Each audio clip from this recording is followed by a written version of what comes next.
Hello guys, welcome back to our channel App Tutorial. Today in this video I'm going to teach you how to delete messages on Plenty of Fish dating app.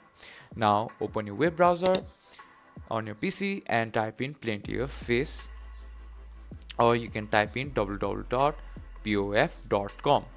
Now after I have typed on Plenty of Fish on my search bar, it will give me a link that is www.pof.com. I'm clicking on this link and it will send me to this official website of Plenty of Fish.